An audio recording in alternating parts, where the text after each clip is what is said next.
This is a very nice little show and tell chapter for a gloomy Monday morning. Not a whole lot of heavy content, just lots of pretty pictures and a couple important concepts. At the end of the lecture, I have 4 spectroscopy problems attached. And if you take a look at them, we will take a look at them, but this is exactly what the spectroscopy problem will look like on your exams. So, exactly. Same layout, different spectrum, but just so you know what's coming.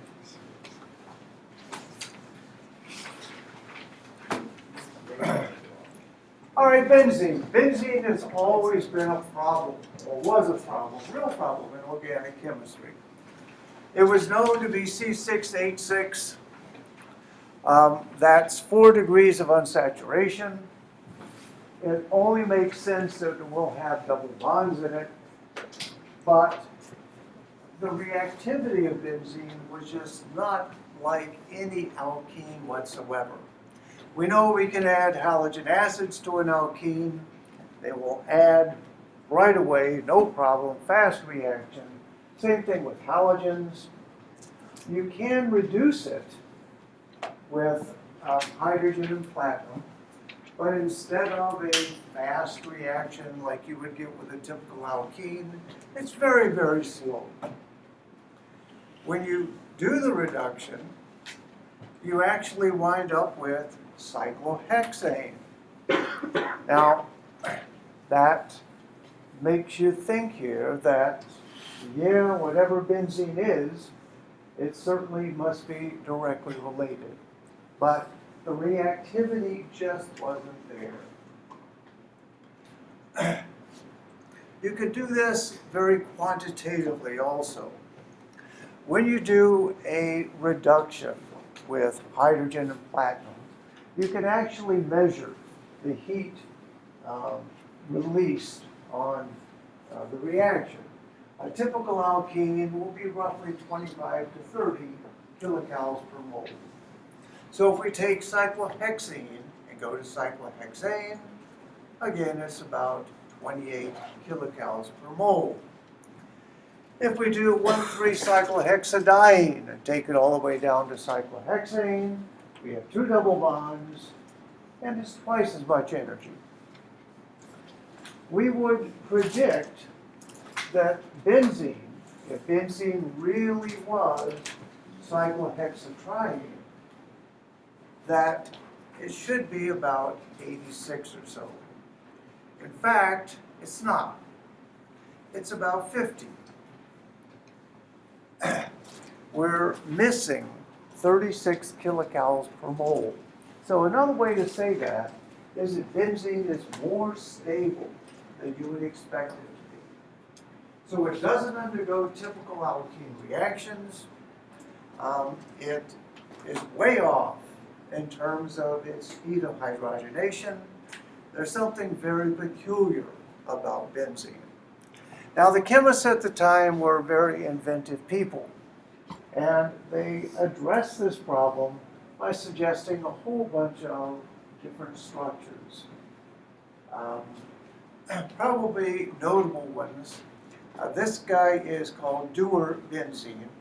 It has a double bond here, and it's difficult to see, but there's a single bond across the ring here. This was a good candidate for a long time. This, of course, this is what benzene is, cyclohexatriene, but this was advanced by a gentleman named Kekulé.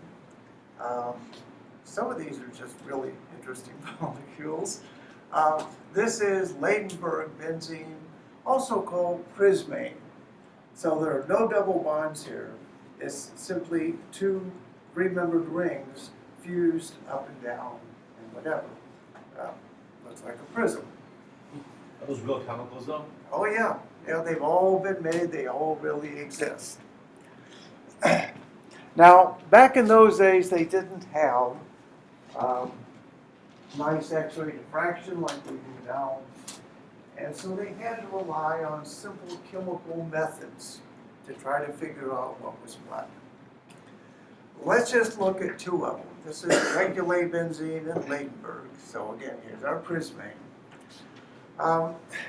One of the things that you could do is to measure the number of products that you get when you undergo a certain reaction. So the reaction that we're going to do here is take benzene in the presence of bromine and ferric bromide, so iron-3 bromide. In the presence of iron-3 bromide, we can add bromine to the ring. We can add actually a lot of bromine to the ring. But we're going to look here simply at the dibromo isomers. Now remember, this doesn't work if you don't have the iron-3 bromide in there. But with this, it does add, and it also produces HBr, which is an interesting thing. So we'd expect 3 dibromo isomers. Or we'd get 3 dibromo isomers. That's a fact. Calculate benzene, however, you would predict there would be 4. Now, these are obvious. These two differ in the fact that we have a double bond between the 2 bromines here and a single bond here.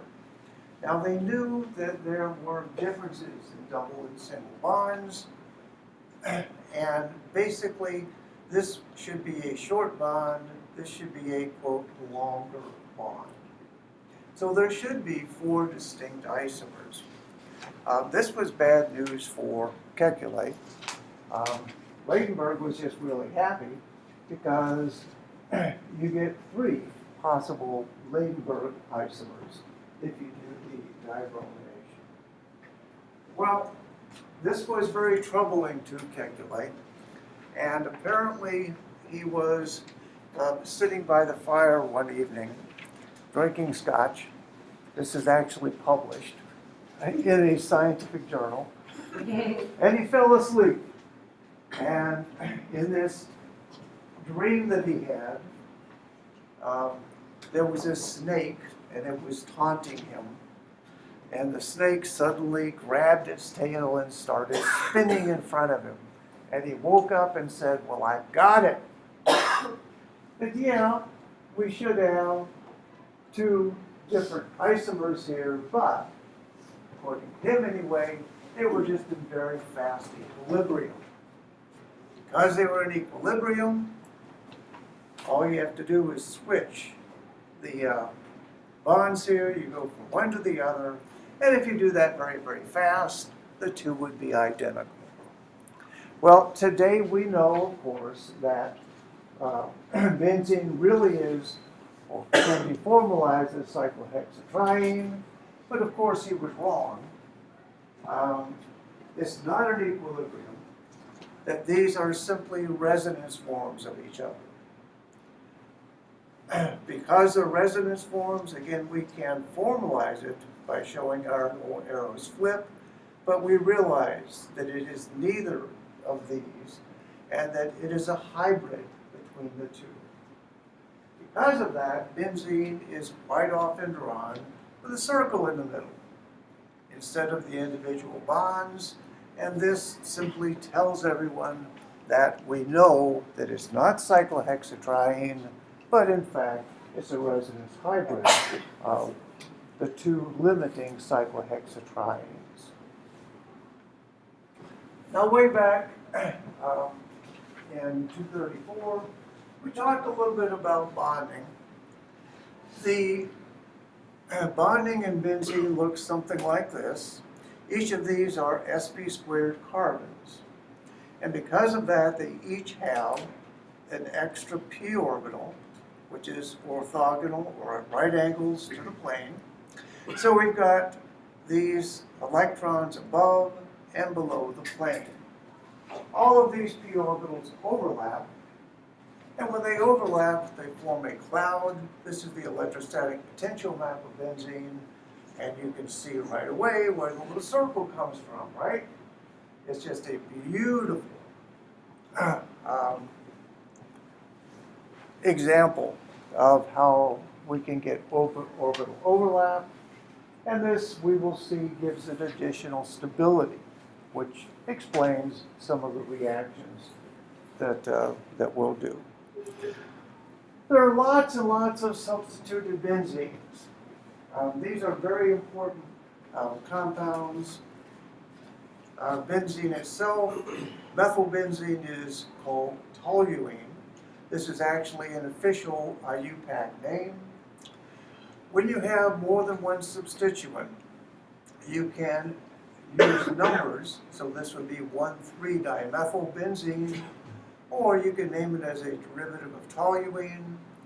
Meta is the word that's used for 1,3 substitution. Para is 1,4, ortho is 1,2. Again, all of these are interchangeable. Aniline. Aniline is the compound that really made organic chemistry work, believe it or not. Made what? Organic chemistry work. Organic chemists were, you know, this strange little collection of people. But this was England, and it was, you know, like 18 something or other. And people wanted, you know, nice clothes and stuff like that. Well, the way that they dyed clothing in those days basically was vegetable extracts, you know, whatever. A gentleman by the name of Perkin came up with a synthesis for aniline. Aniline, turns out, you can very easily convert into the dye called mauve. And that set off the entire industry, the first industrial organic thing. And of course, Perkin became extremely wealthy. And everybody wanted to be an organic chemist and discover dyes and stuff like that. So aniline has a very special place. Phenol. Phenol is also called carbolic acid. Historically, phenol was the first compound that was recognized as being antibacterial. So just after bacteria had been discovered, they discovered that phenol would, in fact, kill them. For a long time, antibiotics were rated by something called a phenol number. That's how many more times effective they were than phenol. Now, phenol is not very good at all. It's also very, very toxic. It's called carbolic acid for a reason. It gives you horrendous burns. Back in the very first days of surgery where they used phenol as an antibiotic, what they would do is spray it into the wound. Now, nobody could be in the room except this poor patient who was still conscious because they didn't do anesthesia yet. But so he was in there. The surgeon would run in quickly, holding his breath, cut, cut, cut, run out, take a breath, etc., etc. But it worked. And finally, nitrobenzene, the parent of lots of explosives. Polycyclic compounds also exist. You can take benzene rings and you can fuse them together. Naphthalene, the common smell of mothballs. 3 of them is called anthracene. This guy, this is, you know, fairly harmless, but this guy, phenanthrene, is actually very, very toxic. It's produced in a lot of industrial waste. The reason that this is so incredibly toxic is this double bond right here has unusually high reactivity. What it does is it will tend to form an epoxide. The epoxide, because this thing is such a nice long flat molecule, this scoots in between DNA. And when it scoots in your DNA, the epoxide reacts and reacts with your DNA RNA and basically causes mutation. This is a very, very, very dangerous compound. Lake Michigan is full of it. Most of it is down in the mud. That's why you don't want to dredge in Lake Michigan very, very much, because some of these things are better off just left in the mud. Very, very dangerous compound, though. Does that have anything to do with anthrax? I'm sorry? Does that have anything to do with anthrax? Is it? Does it have anything to do with anthrax? Oh, no. No. DDT. This, perhaps you've heard of DDT. It was one of the very first insecticides. And my gosh, did this stuff kill bugs. When I was in college many, many years ago, we used DDT, sprayed it on everything. Just everything. And boy, did it kill bugs. Wow. Problem is that it also kills birds and stuff like that. And it is a fairly toxic compound. So now you can't use it anymore. I still have a little bottle kit though, if I ever want to really kill something. Naturally, benzene rings occur in thyroid hormone. They serve as carriers of iodine. And we'll talk about electrophilic aromatic substitution and how things like iodine are added and removed from rings like this. Any questions on the concepts?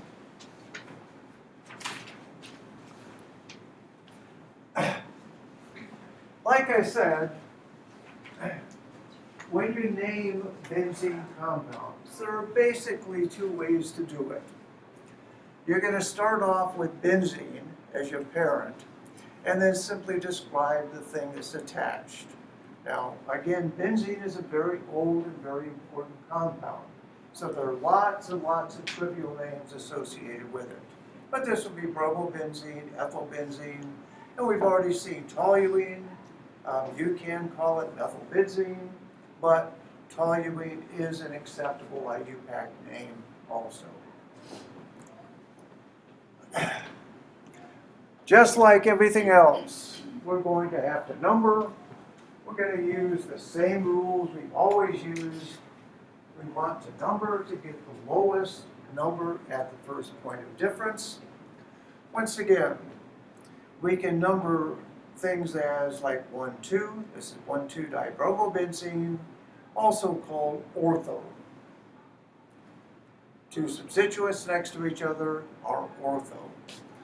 1,3 is meta, we saw that, and 1,4 is para. So you'll hear it all ways, ortho, meta, para, or 1,2, 1,3, 1,4. I have a question. Yeah. So when do you know to use the lines and when do you know to use a circle? Oh, well, you can use either interchangeably, okay? The reason for using the lines is, as we'll see when we do chapter 60, substitution. Using the calculate form, this is called, you can predict reactivity and you can rationalize substitution, etc. Because you can move the little bonds around, do resonance forms and stuff. Can't do that with a ring. So the ring probably is a better description of what it's really like, but the utility of the calculate form makes it worth hanging on to. But we'll do that in chapter 16. In addition to things like toluene, if you have a dimethylbenzene, it's also called xylene. So this would be para-xylene. These are very common industrial chemicals. If we add 1,2, it would be orthoxylene, metaxylene, etc.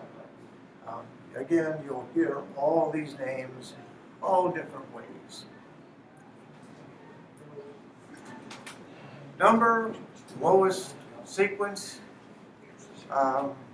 We're going to do alphabetical if there's a tie. For example, this guy here, we have 1,3,5 substitution. So we have to start somewhere. So chlorine gets 1, then our ethyls get 3 and 5. Use our multipliers just like we always do. 1 chloro, 3,5 dimethyl benzene.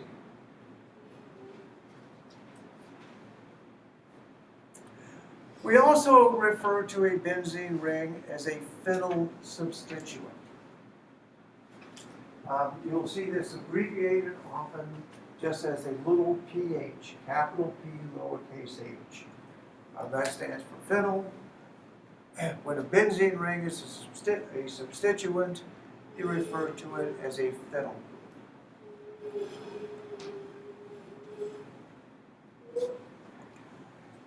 This would be a substituent here because we have heptane, 7 carbons, benzene, 6 carbons.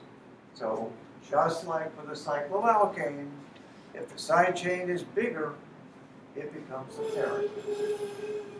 So this is going to be a 1-phenyl heptane. Any questions? Pretty much simple, standard nomenclature. Yeah? So you're only going to be using the ortho, para, and meta when you're looking at only dye substitution. Only dye substituted, correct. Anything else you wouldn't use those. Everything else you need numbers. But again, you'll see it mixed up lots of different ways. All right, let's go ahead and just name a couple. Quickly jot down some names for these guys.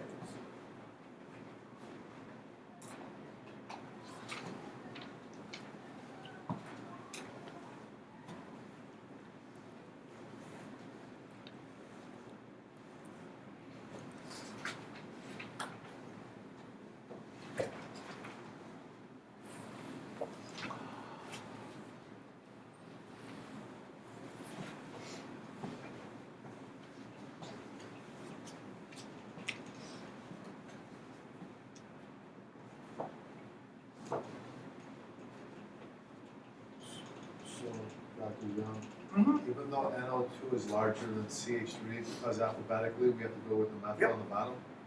Well, you go alphabetically. Right? Thank you, sir. On our first one here, we have substituents here, here, and here. Alphabetically, our bromine is going to win, so it will be carbon 1. And then we have methyl groups N3 and 4. Very simply, it's going to be a 1-bromo, 3,4-dimethyl benzene.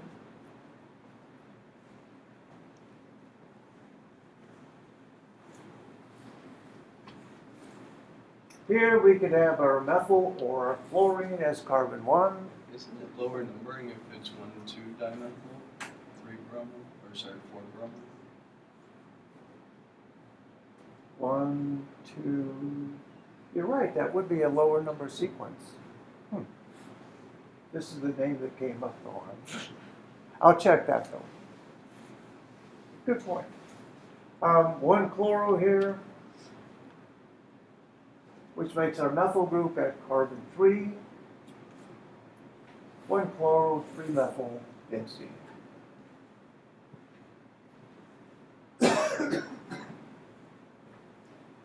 And down here we have a nitro group and we have a methyl. Our methyl is going to be carbon 1. So this is 1 methyl 4 nitro benzene.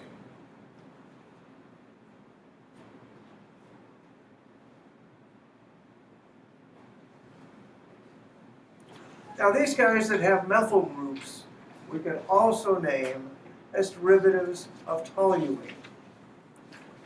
Oh, here's just another set. Let's go ahead and do this set. And then we'll do toluene.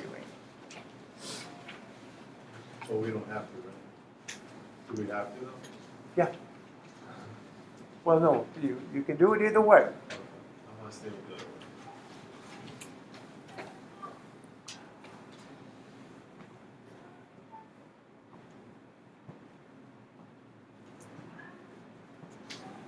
this is pretty much what we're gonna do as we hit each new functional group now. We're going to initially just look at their nomenclature and then go on with their reactivity. All right, here we have substituents. Here's our chlorine, we have an ethyl, and we have a nitro. We're gonna number this way to get 1, 2, 4. If we went this way, it would be bigger. So this is 1 ethyl, 2 chloro, 4 nitro. But once again, we have to arrange our name alphabetically. So the chlorine comes first, with its number 2, 1 ethyl, 4 nitro. Now we can let our chlorine be number 1. Again, we want to assemble our name alphabetically, so it's going to be chlorine, ethyl, nitro.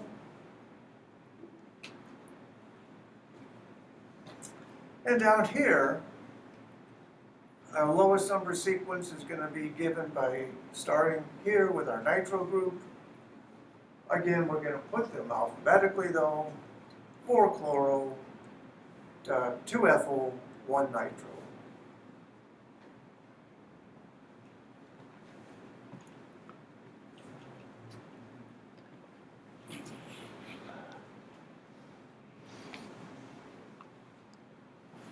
Now I want to take my ethyl groups here and clip a carbon off and make everything into a methyl. So let's go ahead and just name these as derivatives of toluene. If you're going to name it as a derivative of toluene, then by definition, the methyl group is carbon number 1. What was the toluene again? Just Dr. Young? Toluene, methyl benzene. So if it's a toluene, it's, the methyl is automatic every time. Automatically carbon 1.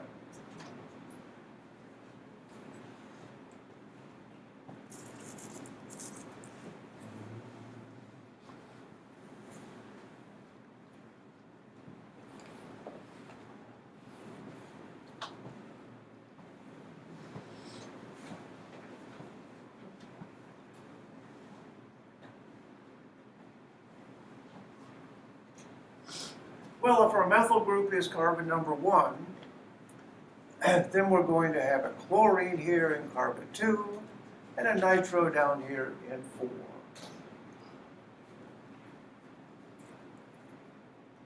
Hello? 2 chloro, 4 nitro, toluene.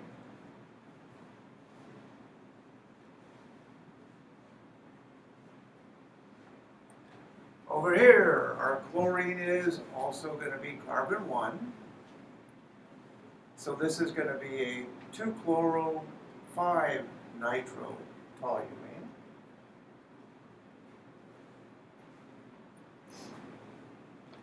And if this is our methyl group and it's carbon 1, then we're going to have a nitro in carbon 2 and a chlorine in carbon 5.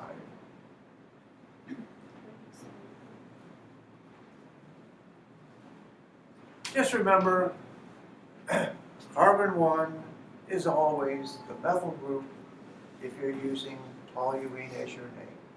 This is an acceptable IUPAC name.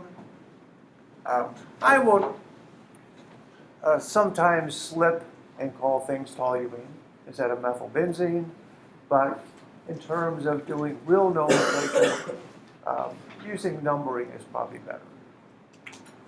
Any questions? My nomenclature is not going to be a big part of our exams. It's just something that has to be there. Yeah. I'm sorry, why, the bottom is 4 after 5? Well, because our lowest sequence would be 1, 2. Yeah. If we went up this way, it would be 1, 3.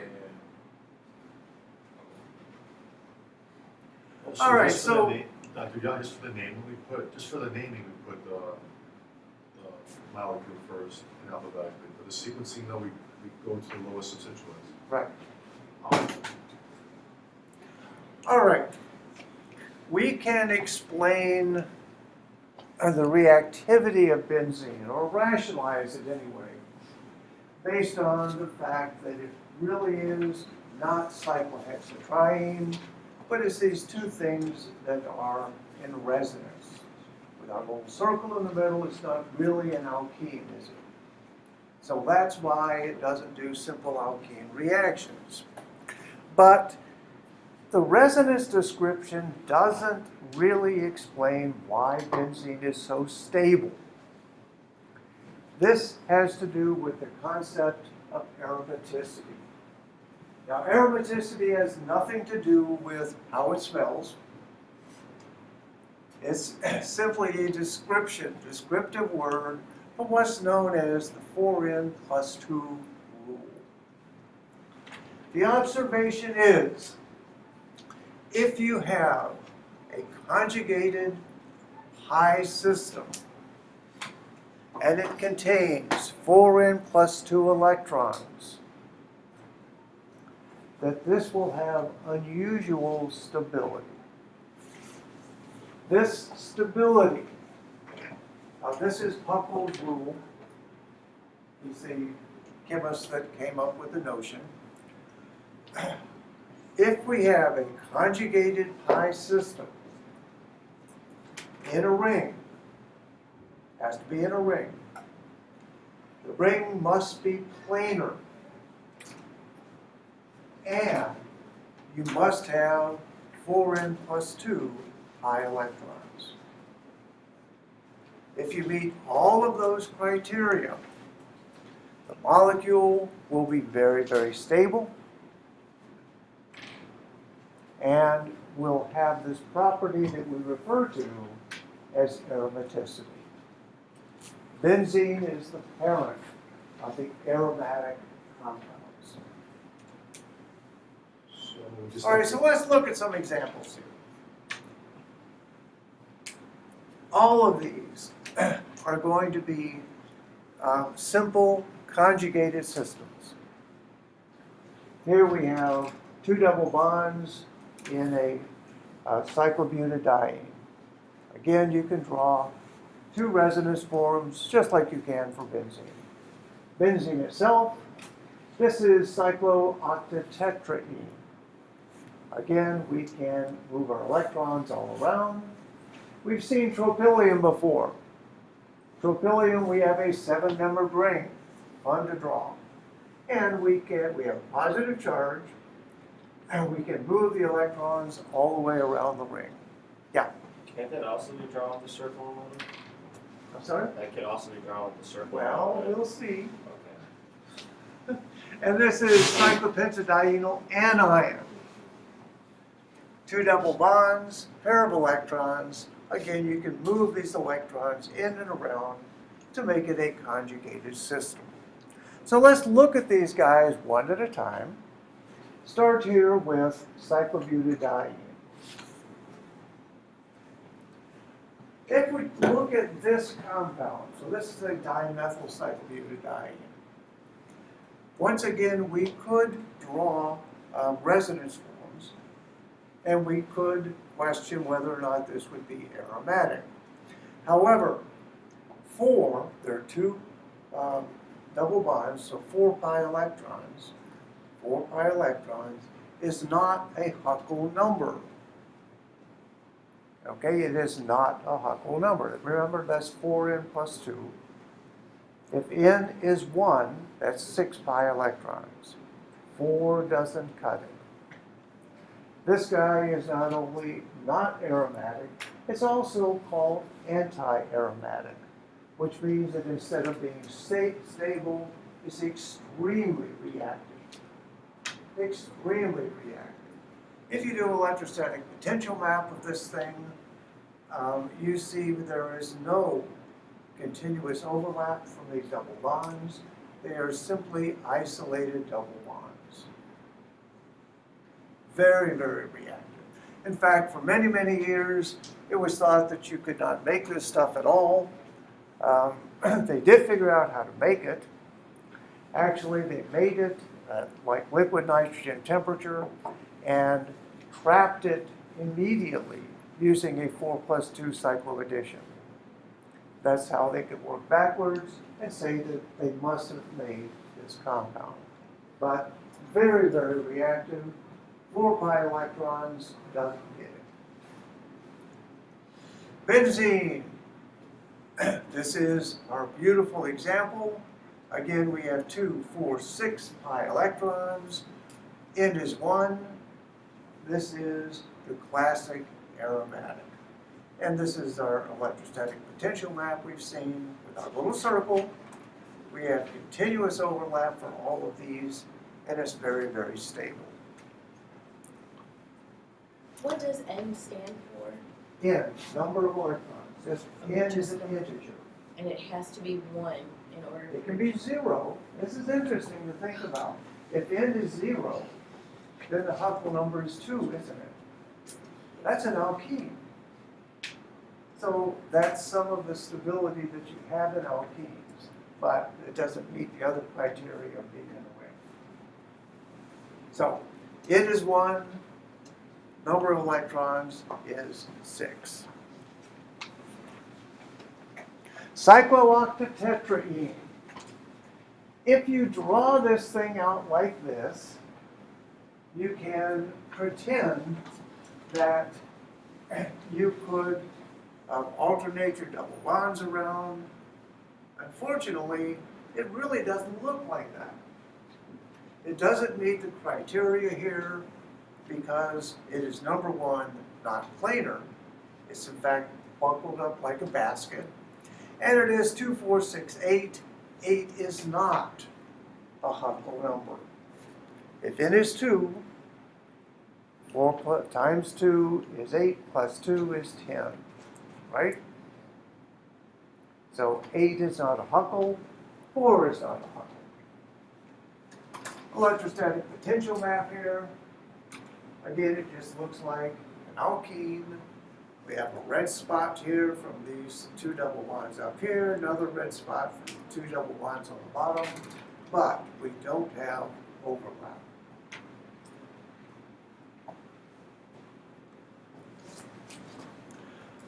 A cute example here is a cyclopentadienyl anion. Here we have 2, 4, 6 electrons. Now, you might argue, you could argue, that because this is a carbanion, this should be an sp3 carbon. Shouldn't have p orbitals at all. In fact, if this carbon rehybridized into sp², then you can form an extended Huckel system here. This is what it really looks like.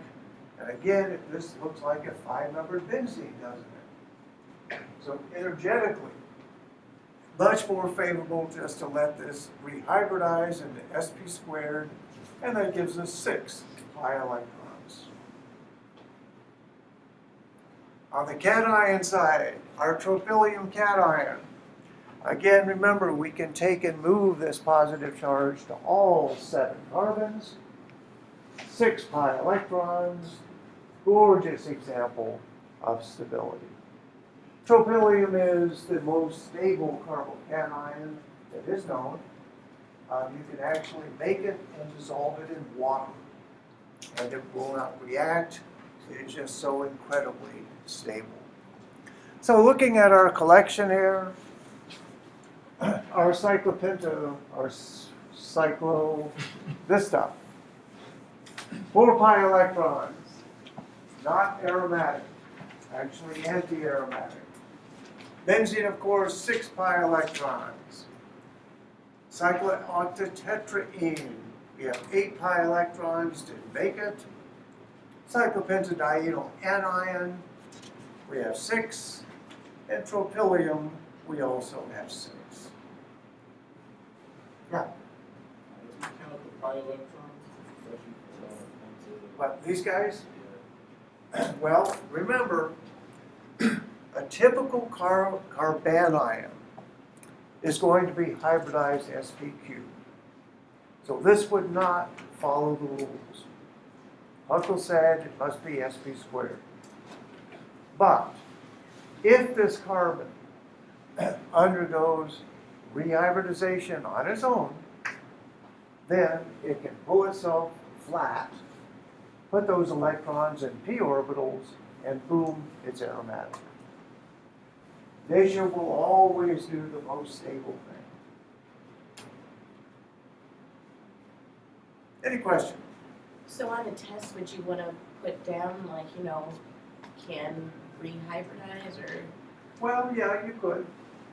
Let's look at some examples. These are nucleic acid bases, adenine and uracil. Look at these guys and decide if they are going to be aromatic or not.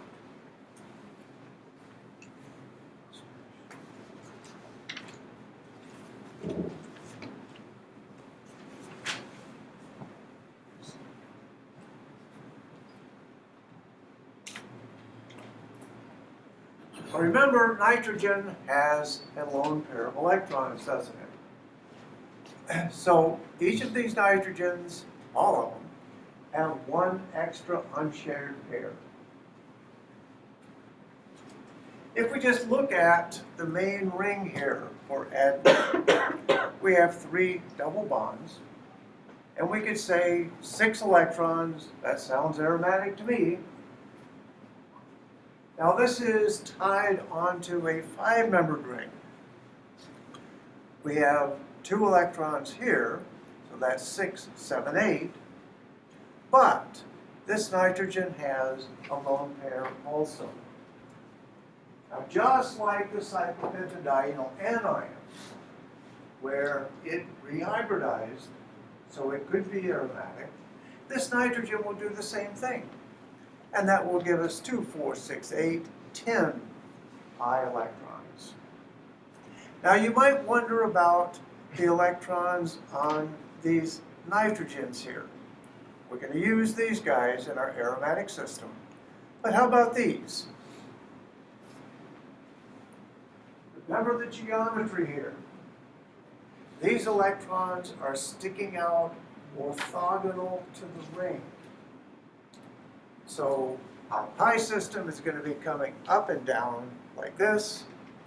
These guys are right angles to it.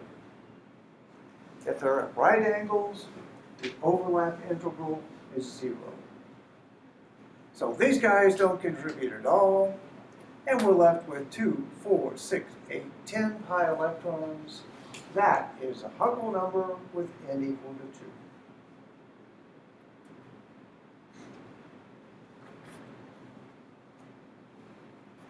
Play the game here for uracil.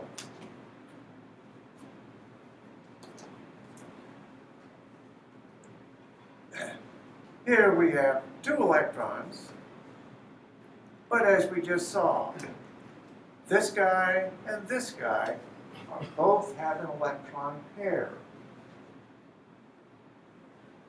Energetically, it is favorable for them to hybridize as sp squared, and that would give us 2, 4, 6 electrons, and that is an aromatic pi system. All of our nucleic acid bases are aromatic. One of the things that stabilizes something like DNA is that these pi systems, when we have hydrogen bonding, these pi systems stack up and they form actually a continuous wire. You can put an electron into one end of a DNA molecule and it comes out the other end.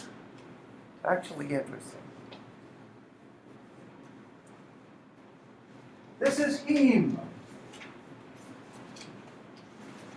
Is heme aromatic?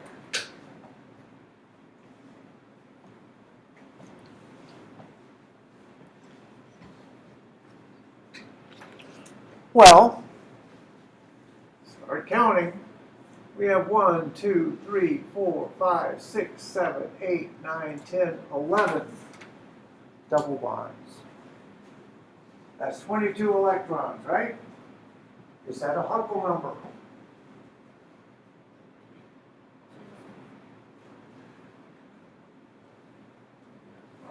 N is 5, 22 is aromatic. Heme, this nice big flat thing that we carry oxygen with, etc., is another example of a biological aromatic compound.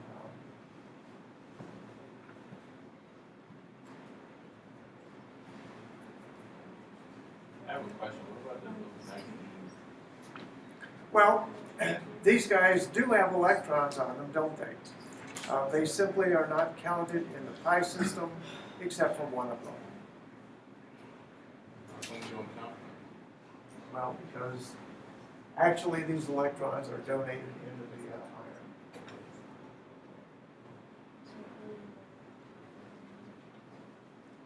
You've heard of buckyballs. Professor, what about that has to be one in order for it to be aromatic? Has to be what? One or zero to be aromatic? No, n can be any integer. So that was n equal to 5. So the Huckel number is 22. So and Dr. Young, how did you get the N equals 5? Because it's not there's pi so easy, but it's not in my head. Well, you could just take the equation and solve backwards. Okay, so So 4n plus plus 2 2 equals 22. 22. So Okay, 4n. thank you, sir. I can do that. Huh? This is a buckyball, the very original C60 buckyball. This is what it actually looks like. You can visualize it with electron microscopy. If you look here, you can see the little atoms. Each of these looks like a little tiny benzene ring, doesn't it? And if you look at the actual structure, it's difficult to pick out, but all of these are little benzene rings with all their ears tied back, no carbons. This has 31 double bonds with a C60 buckyball. 31, turns out, is an aromatic system with N equal to 50.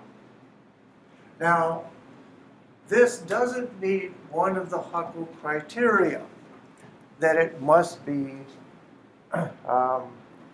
planar. Because obviously we're tying these things all back around. But the curvature is gentle enough that it does show aromatic behavior. It has considerable ring strain, and it's more reactive than benzene itself. Nonetheless, it does appear to be aromatic. So is it more reactive because it's not planar? Right. That makes it more. So it's not a perfect aromatic system. So is that not planar because there's pentagons? Yeah, because it's tied into a ball. Okay. It's a basketball.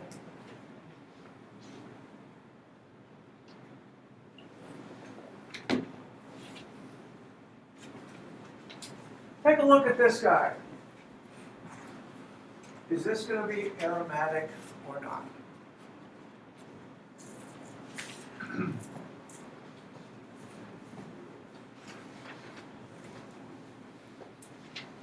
Well, let's count our double bonds. 1, 2, 3, 4, 5. That's 10 electrons, right? That's a Huckel number. So that's good. But look at this molecule. Look at it. This is the CH, isn't it? Where's the hydrogen going? Going up this way. This is the CH. Hydrogen is going this way.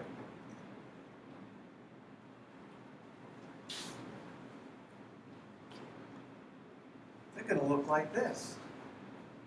Two hydrogens can't occupy the same space, so they're going to push each other, one up, one down.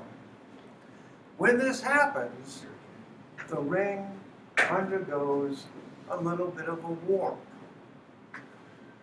So here's our two hydrogens. We pushed one up, one down, because they can't be in the same space. Throws the whole ring out of planarity. Here you can see the thumb sticking up and down. This is not an aromatic compound.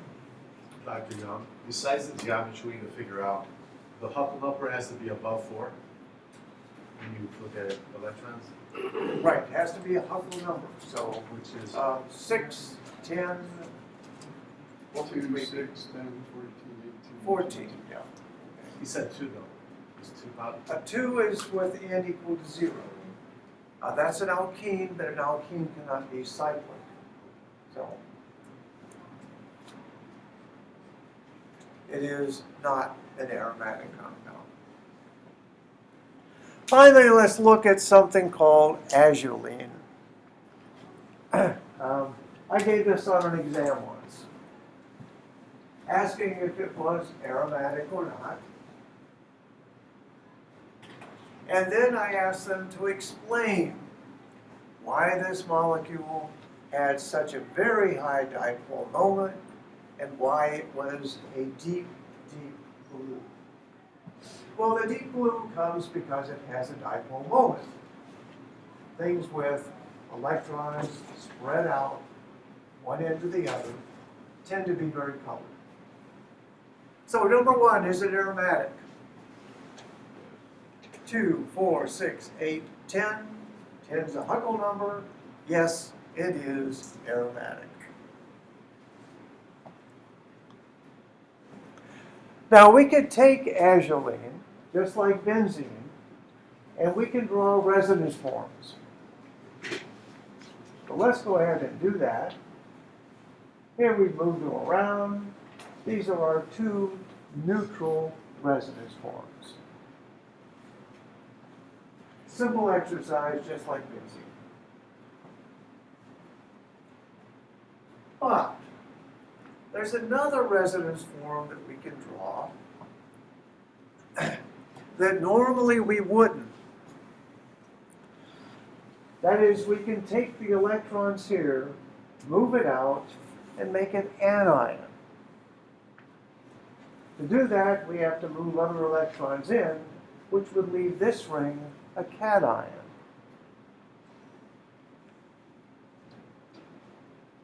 And we would get something like this. Now this resonance form would explain why we have a dipole moment, right? Positive end, negative end. But why in the world would this one exist at all?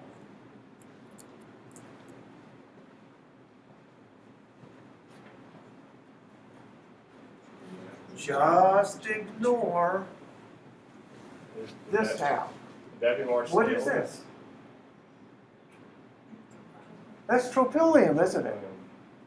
And if we ignore this half, this is cyclopentadienyl anion. So these are our 2 classic cyclopentadienyl, tropylium, our 2 classic aromatic ions. So isn't that kind of neat? That's why this guy is rich blue, big dipole moment, tropylium-like, and cyclopentadienyl-like.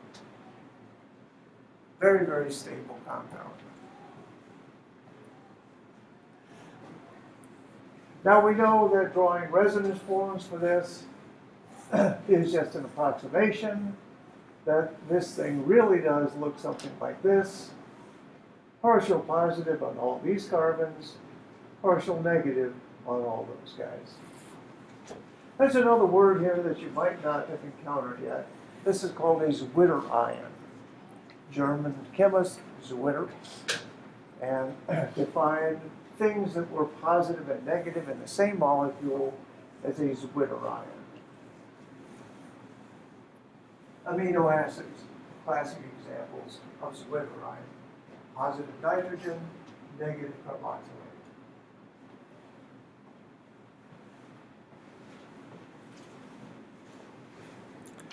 All right, Itamar. Itamar actually provides very, very strong evidence supporting the notion of aromaticity. It does that because when you have a conjugated system like this, an aromatic system, and you place it in a magnetic field, all of these electrons in this pi system respond to the magnetic field by inducing what's known as a ring current.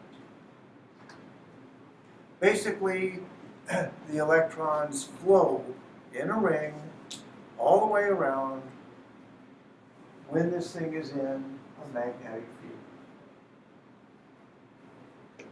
Now, the effect of this on these protons is that they will feel not only the applied magnetic field, but this ring current also generates its own magnetic field.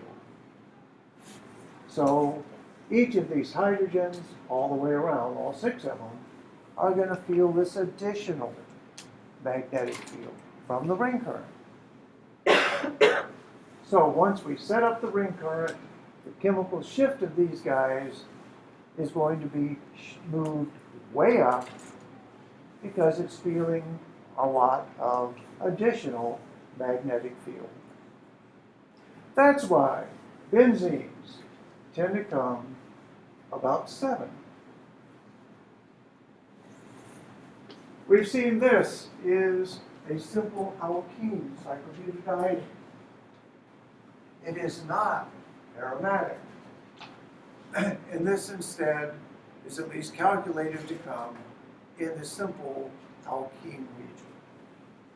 So this extra shift that we get here from here to here is simply due to the aromaticity.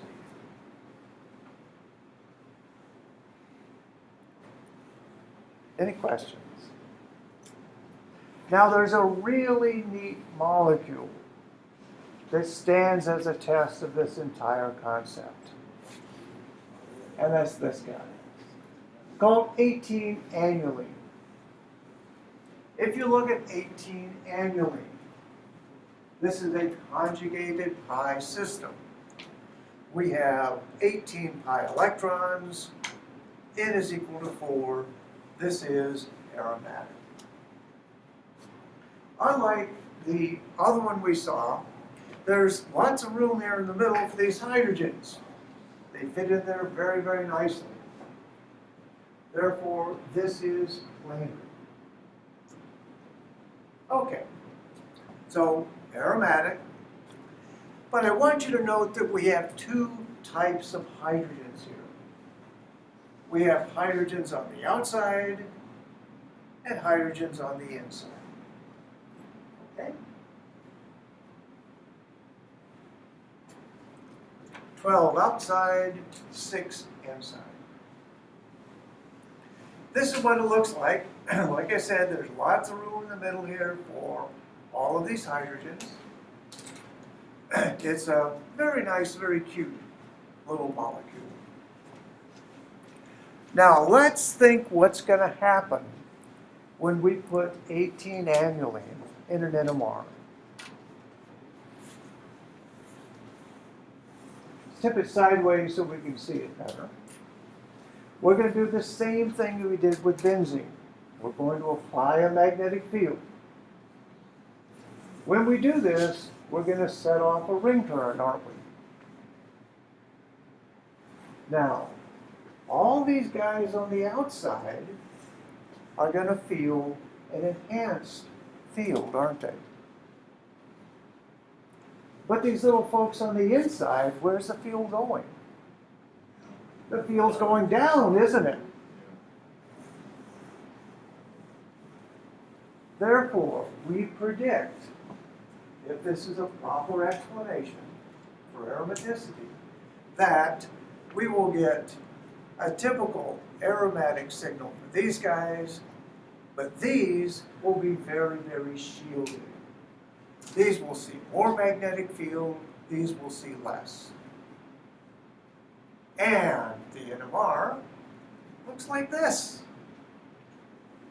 The 12 on the outside, down here at about 7.3. This is TMS. Remember, we use that to define 0. Our inner hydrogens are all the way down here at -3.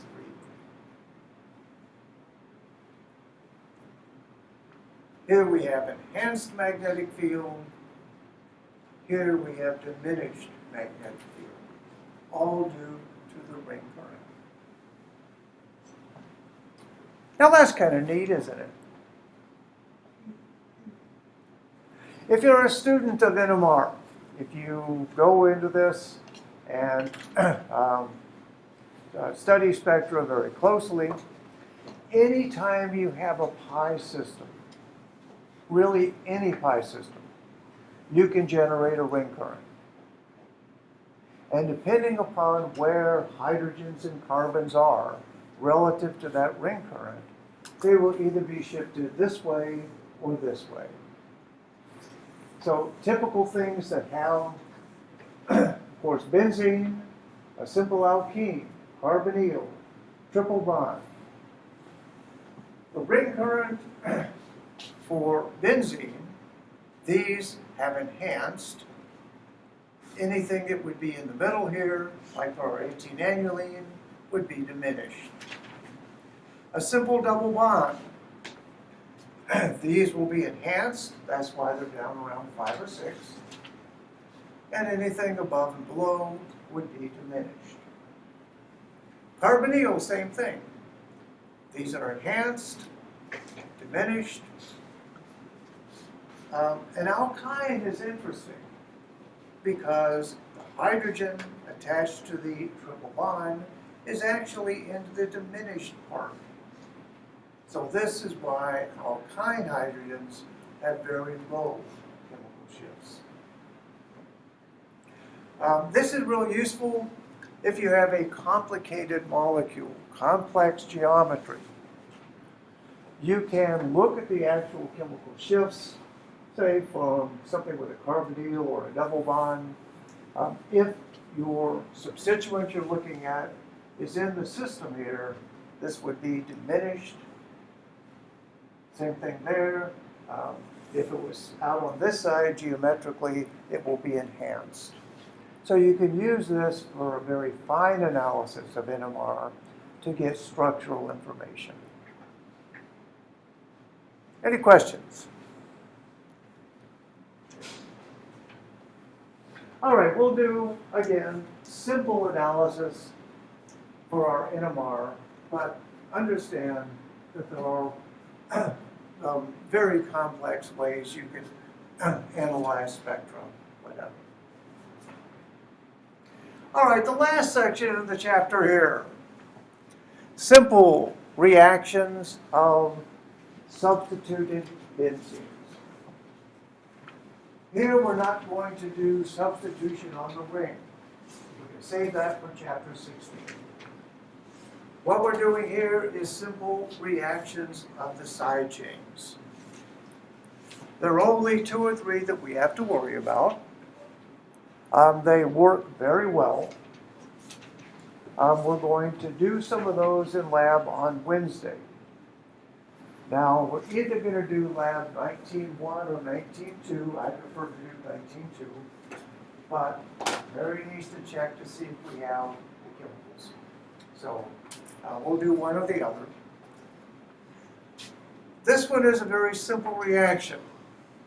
If you just take permanganate ion in plain old neutral water and warm it up, what happens is, if you have a benzoic hydrogen, that's the only requirement. If you have a benzoic hydrogen, these will all oxidize down to benzoic acid.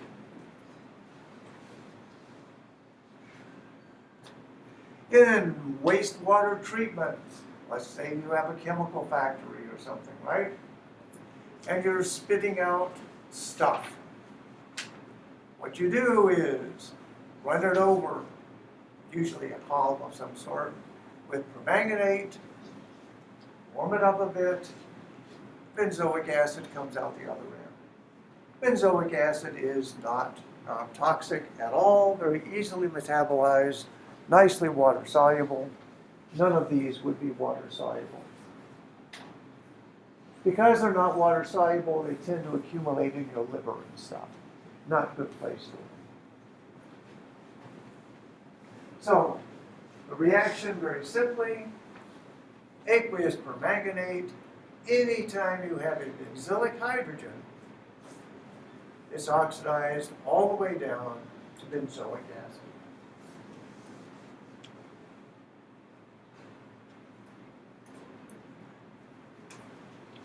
Go ahead and look at these. Quickly just jot down the products.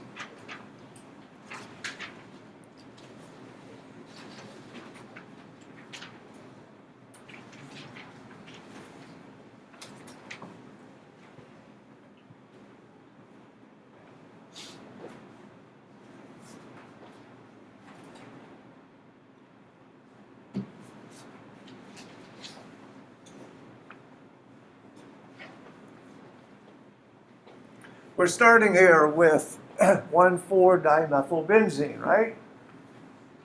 Also called paraxylene. Very common chemical.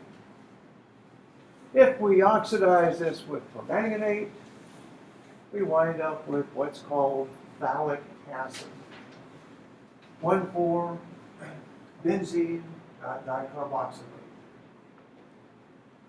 Phthalic acid is the parent compound of every plastic bottle that's sitting on the countertop here. This is how you make phthalates that again wind up in all of our plastics. And you start again with paraxylene, simple oxidation, and then elaborate with phthalic acid. With this guy we have benzylic hydrogens here and here. So we're going to oxidize both of those. We wind up with this phthalic acid. This is orthophthalic, paraphthalic, once again, industrial feedstock.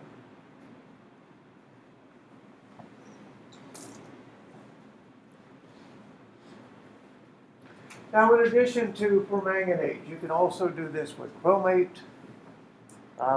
Again, all the requirement is benzylic hydrogen. Now, we already know a reaction of benzylic hydrogen. We even did one in lab last semester. And that is allylic bromination.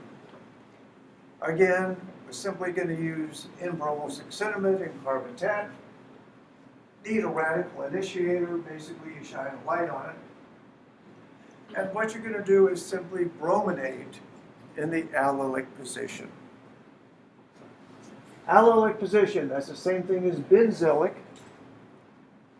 Therefore, NBS carbonate, we make benzyl bromide. Here our benzylic position or allylic position is going to be this carbon. So we're going to make the alpha bromo propylbenzene.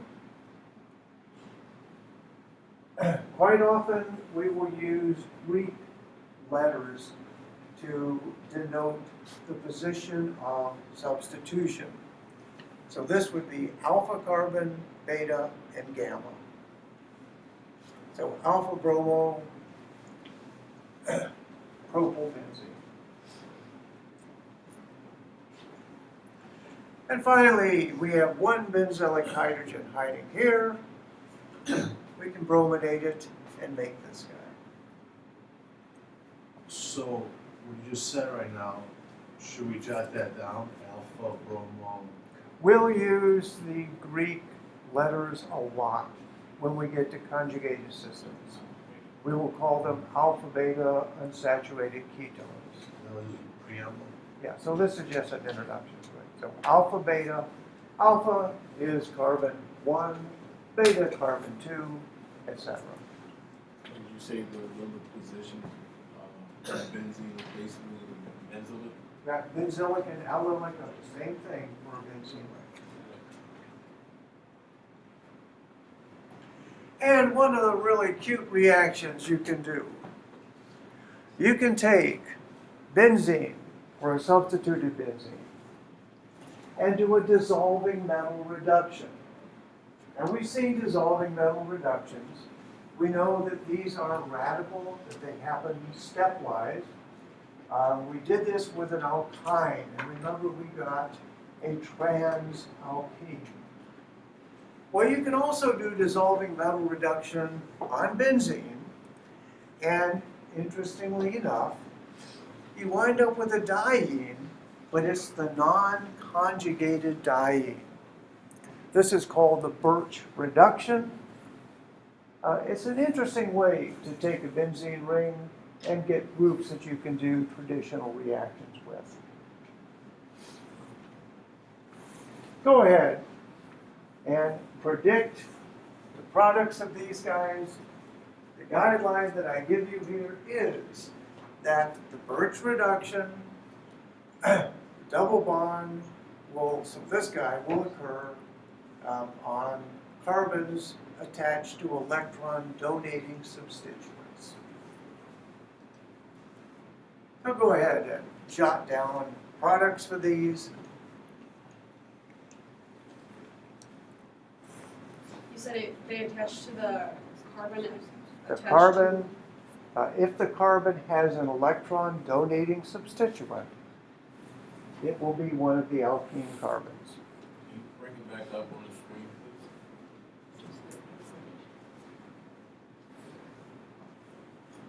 please? If the carbon has an electron donating substituent, it will be one of the sp squared carbons. If it has an electron withdrawing substituent, which we haven't talked about yet, it would be one of the sp cubed carbons.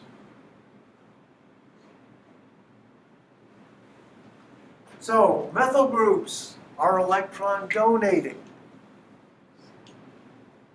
We'll talk about that a lot when we do chapter 16, electrophilic aromatic substitution. This is electron donating, so this is bonded to one of our sp squared carbons.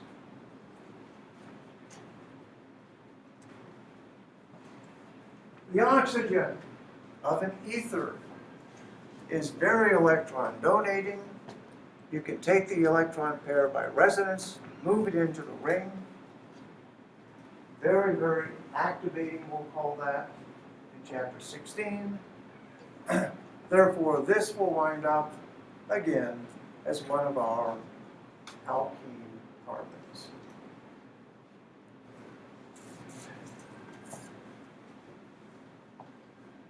Any questions? Yeah? So it's basically like we're using the reaction, it's just taking a hydrogen out. Well, it's a very complicated mechanism, actually. I don't want to talk about the mechanism.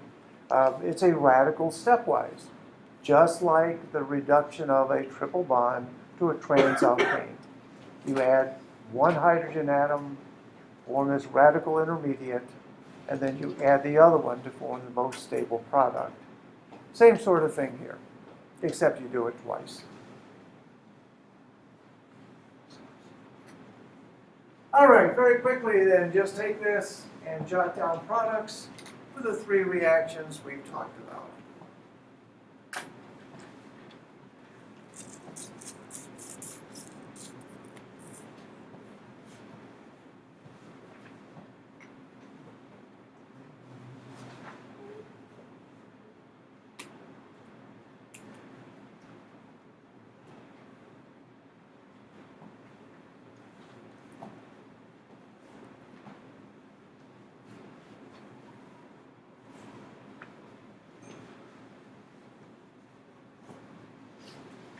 Our first one, N-bromo-6-cinnamide and carbon tet with a radical initiator. We're going to do allylic bromination. We have two benzylic or allylic carbons here and here. Therefore, we would put bromines on each.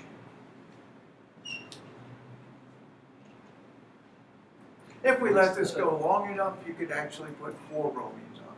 What's the geometry on the bromine? It's not specified because it is a radical reaction. If you have two on there, they would geometrically probably be trans to each other, just because bromine is so big. Simple oxidation. If we do simple oxidation, we're going to burn our benzoic carbons and make them carboxylic acids. Clip it right off. And finally, Birch reduction. We are going to reduce this. Our alkyl groups here, just like methyl, are electron donating. That's something we have to remember. Alkyl groups are electron donating. Therefore, we're going to have a double bond here and there. Always form the non-conjugated alkyl.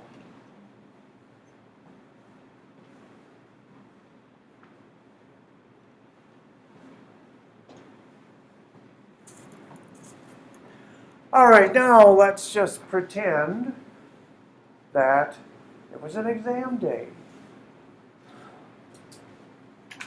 At the end of your handout are 4 integrated spectroscopy problems. Why don't you take about 10 minutes and work them just like it was real, and then we'll talk about them.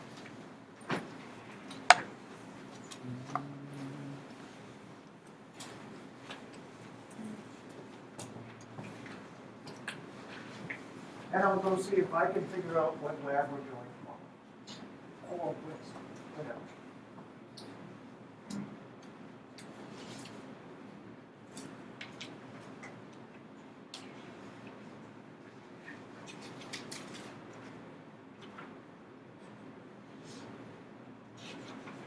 And the word on the lab for Wednesday is 19.2.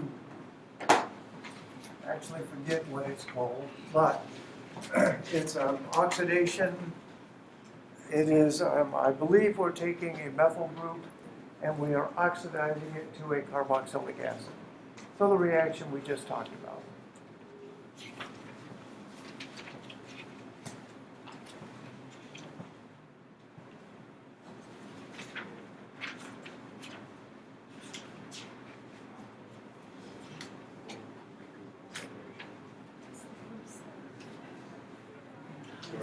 Yes, sir. First up. All right, let's go ahead and do this. Now, on an exam, you're not going to have 4, you're only going to have 1. Only one. But, all right, we start off with this guy. We have C9H12. How many degrees of unsaturation is this? We have 4.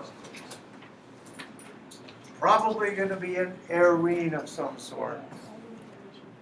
Arene, that's the functional group. Remember why it's called arene? Because it's aromatic. If we look at our mass spec, the stuff weighs 120. We have a nice molecular ion, and we have a peak at 105. That's an M-15.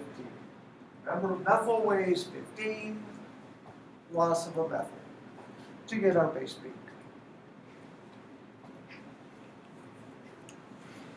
Any questions? As simple as it can be. This is how you want us to write it up, right? Yeah, that'll work. Good Yeah. question. So I was just assuming because there's kind of a peak by the 77, it's not a benzene ring, but it's a ring. Well, Does that make it sense? is a 77, A week. so it could be a benzene ring in there. Again, once you get down here where you get lots of little peaks, lots of things are happening. Yeah, it's okay. Yeah. The infrared. Very, very classic looking infrared, isn't it? I start here at the high end, 3400. We have no OH peak. 3100, really nice, sharp peaks here for sp squared CH. 2900, really nice peaks for sp cubed CH. So we have both. 2200, no triple bond. 1700, no carbonyl. And finally, 16, and these guys, it's a very classic pattern for benzene carbon-carbon double bonds. Expect 3 or 4 peaks, usually one of them right at 1600. So, what we know so far is we have saturated and unsaturated CH, probably a benzene ring.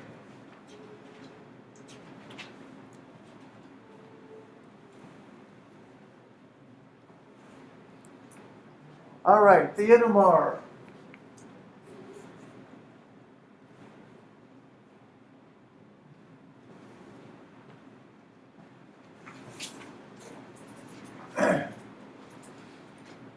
Starting off down here at about 7.1 or 2, we have a single peak worth 5 hydrogens. This is our benzene region, isn't it?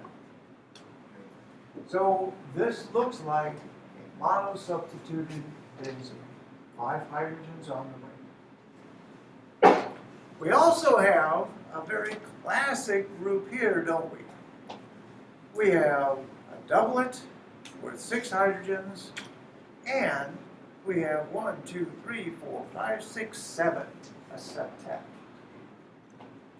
This should scream at you, I am an isopropyl.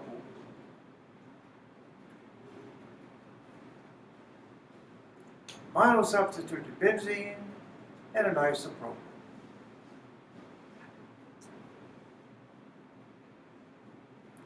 Our C13, in our benzene region here, these guys, the top 4, we have a singlet and 3 doublets. Remember, that is what we see for a monosubstituted benzene. 1 singlet, 3 doublets. We also have a doublet, that's a CH, and a quartet, which is a CH3. This would be the CH and the CH3 of our isopropyl. So, looks like we have a simple monosubstituted benzene and an isopropyl. Now we only have 9 carbons to work with, don't we? 6 of them are in the ring, 3 of them in the isopropyl group. Only way you can put these together is to make isopropyl benzene.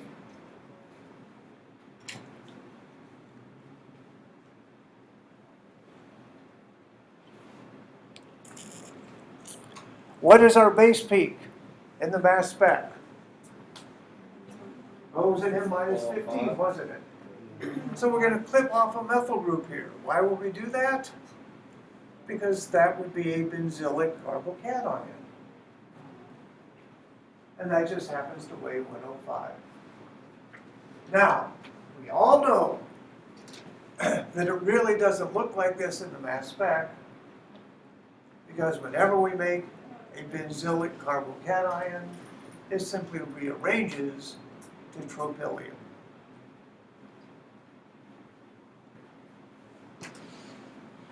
But again, it still weighs 105.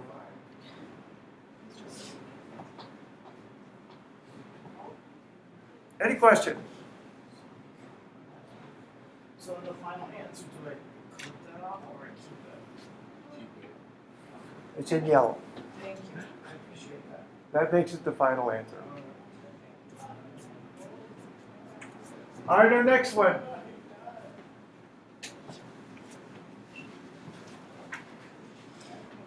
We have C8H10. How many DU?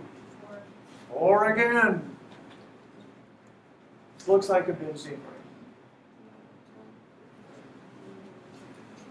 ring. We have. Where's this one? Where is this at? It's on the back. Yeah, there's just wrote the wrong lockdown. molecular formula. Did I put the wrong one? Yeah, Yeah. you have C nine, hydrogen 12. It's the same You have the one. same, you have the same molecular Same weight. one. Oh, The molecular formula is the same, everything else is different. Yeah, everything else looks, I mean, for that first chart. Really? Cool, Yeah. and that's good. Yeah, just Change change the formula then. Just change the Oops. formula, No, yeah. it's okay, everything's the same for this mass spectrum. yeah, just change the formula. Okay, so this should be C8H10, sorry.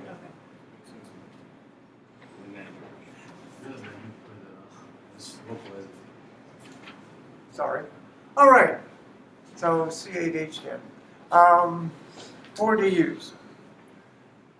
Molecular weight is 106. We have a molecular ion, but the one thing that stands out here is we have a nice peak at 91, right? That means we have a benzyl group. This is M-15 to give benzyl or tropyl.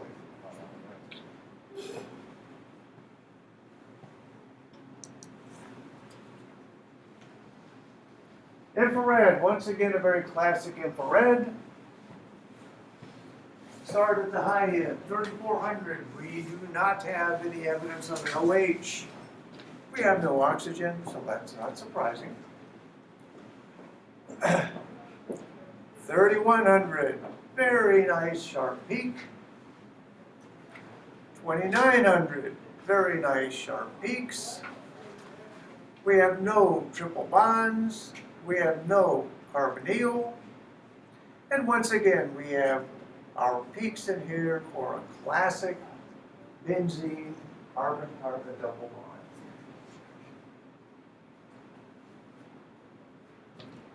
Once again, this looks like a simple air ring.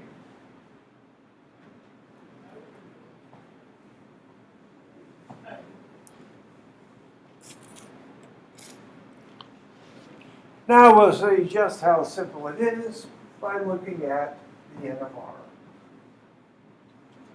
I'm trying to write meters, Dr. Young. Can you flip back real quick? I'm trying to write meter. You have to learn to write quickly. Jesus Christ.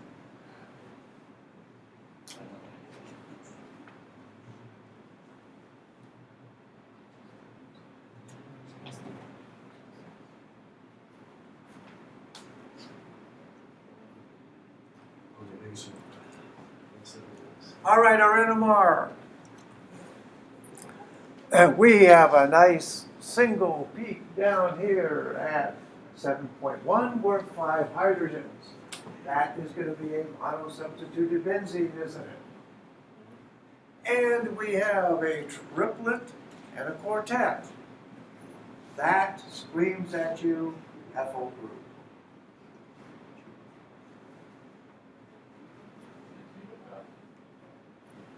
Again, our C13, a singlet and 3 doublets. That's monosubstituted benzene. We have a CH2 and a CH3. That's the CH2 and CH3 of our pattern.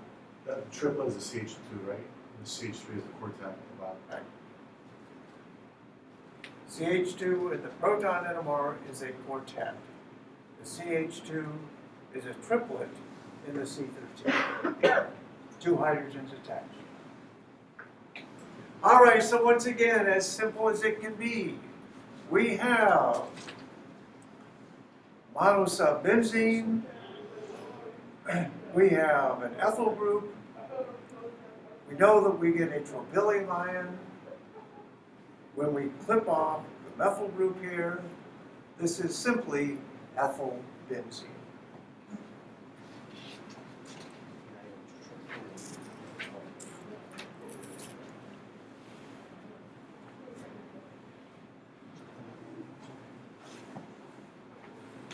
Did I get the analysis right on? Did I? Yes, I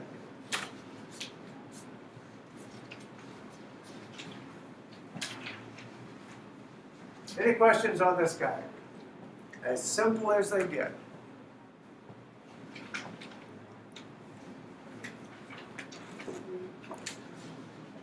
All right, we have lots of carbons here, C13H10O. How many degrees of unsaturation?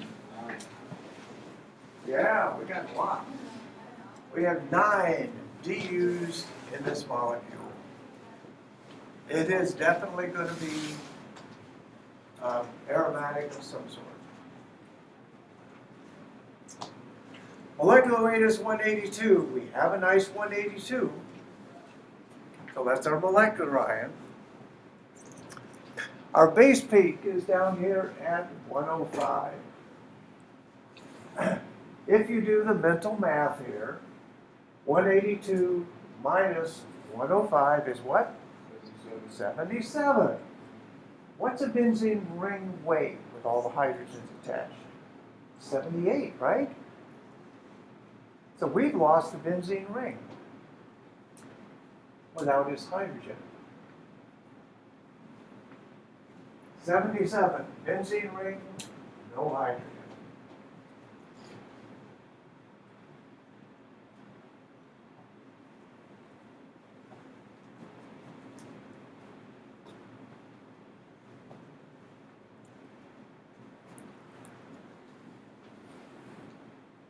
Right, everybody happy?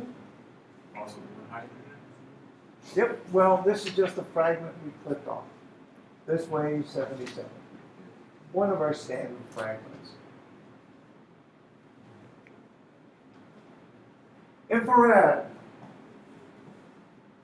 Start up at 3400. Do we see anything? Nope. 3100. Very nice little sharp peaks. SP squared CH. How about 2900? Find your little 3000 line here, the little dash thingy. There's nothing there, is there? No SP cubed CH. I have a question. Yeah. Back in the what is it called, mass spec, is there also like a loss of the Nelson curve? Right, loss of, well, I'm not sure. Was it loss of? No, there is no real loss of the methyl. No. All right, we have no triple bonds. Carbonyl here, 1700. Oh my goodness, what a nice big fat carbonyl.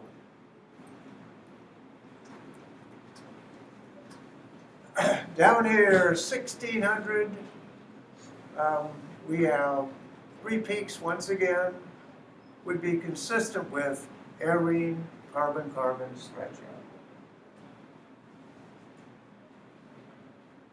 Put this together. Is this a ketone or an aldehyde?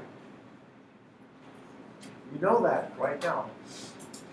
Ketone. It's a ketone because if it was an aldehyde, we would have peaks here at 27. We don't. So this is an arene and a ketone.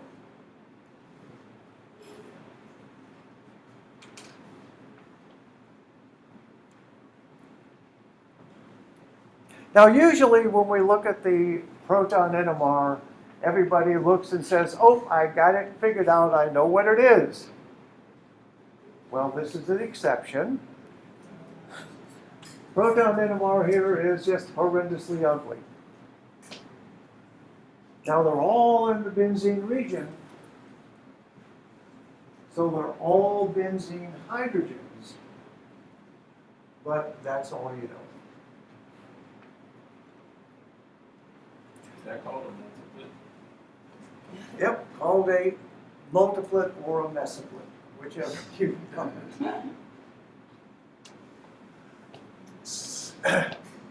In the aromatic region here, we have a singlet and 3 doublets. So this is monosubstituted. We also have a peak up here at 187.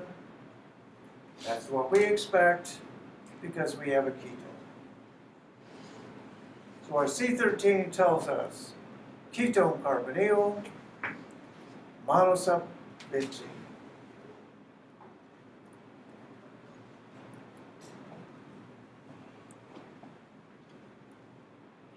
All right, let's look at it. We have a monosubbenzene and we have a ketone carbonyl. We have 13 carbons to work with. All of these hydrogens are benzene hydrogens. We have 10 of them, we must have 2 rings. If it's a ketone, we've used 6 carbons for each ring, that leaves 1 left. Only way to put this together is to make benzophenone.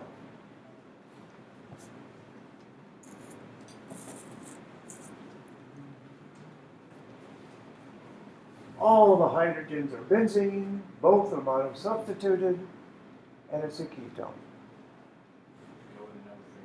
Now think back to your mass spec. Our base peak was loss of a phenyl group, right? Loss of a benzene ring.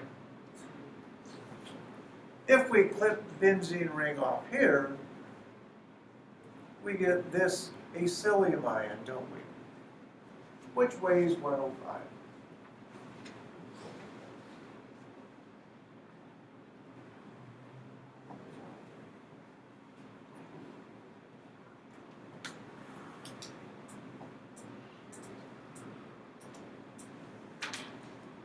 Any questions?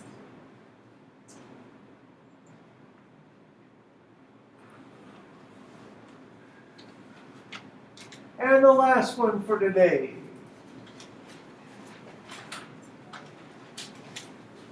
Did I get it right? The formula's right. Okay. C7H8O. Molecular weight 108. How many degrees of unsaturation? More than that. 7 carbons.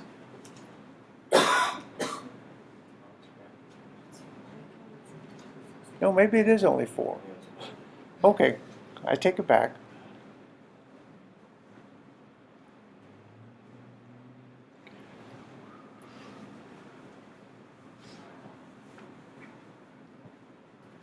We look at our mass spec here. This stuff weighs 108. Oh, 108 is actually our base peak, isn't it? Yeah, during those moments, what does that tell you? When your base peak is the same as yours? Well, what it really tells you is that when this thing breaks down, it doesn't give you any of the classic, really stable ions. So we're kind of shaving off bits and pieces, but the most stable thing is the molecule itself. We have a loss of 30 here. Now, if this was an exam, I would just say loss of 30. I have no clue what it is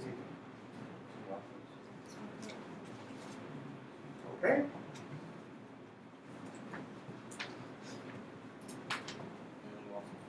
So let's go ahead and look at the infrared and see if that helps any. Yeah? What about the loss of 43? We do have an MIS 43 as well. Doesn't that suggest, Yeah, it could be an isopropyl or acylium. It could be. But again, these are minor peaks. You know, they're nothing big is going on so here. we don't have to write it down? Now, you could, wouldn't hurt. You know, all the information you gather is good. But the infrared, once again, we're starting at 3400. We don't see anything, do we? For our SP squared CH, we have a nice little dip at about 3100. We have some nice peaks here at about 29, symmetric and asymmetric stretching. We have no triple bond. 1700, that's this line here. We have no carbonyl, so it's not a carbonyl. We have a nice peak at 1600, a couple down here. That looks like arene carbon-carbon bonds. So, this is not a ketone or an aldehyde, or an alcohol.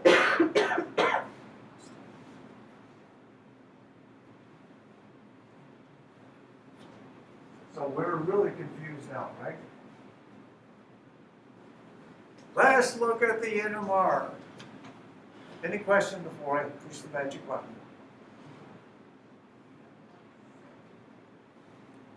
Yes, Dr. Young. So the aldehyde, you would find Aldehyde, we Number would have a 20. carbonyl peak. 27. Right. The And we would ketones have are one where, at 27. where the ketones more strongly visible on the infrared spectrum. Oh, yeah. On what number? Carbonyls really show All up. of them. Always the biggest peak.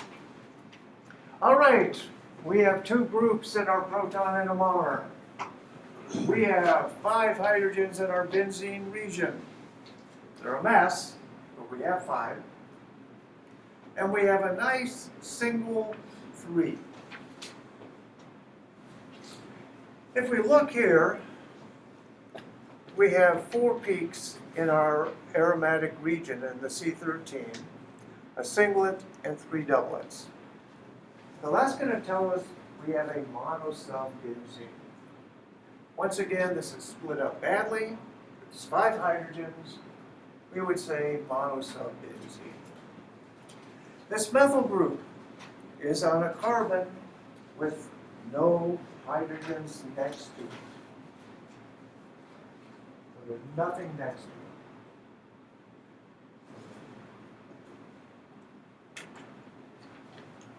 Once again, monosub benzene and a CH3. That's our quartet.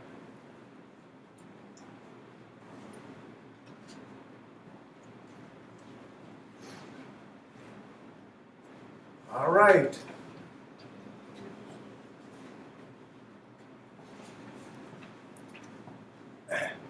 Here we have a monosubstituted benzene, right?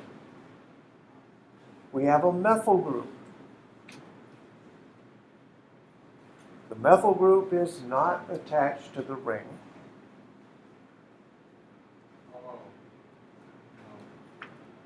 And we have an oxygen. How do you know that the methyl group is not attached to the ring? Well, if the methyl group was attached to the ring and we had an oxygen, it wouldn't be a methyl, it would have to be a CH2, OH, and we know it's not an alcohol. Now think about our functional groups. We have carbonyls, we have alcohols, what's the other one? Ether. Ether. This is an ether oxygen. This methyl group is adjacent to no hydrogens, monosub benzene. What's our peak at 30 here? What's loss of 30? 2 methyl. When you look at this, you can figure it out. This is kind of a McLafferty style rearrangement, and we're spitting out formaldehyde. The oxygen and the CH2. Hydrogen comes down here. Say that again? Well, it's a McLafferty-like rearrangement. We are taking our baric radical cation and we're spitting out a neutral molecule. The oxygen comes from here. So think about this. This is OCH3, right?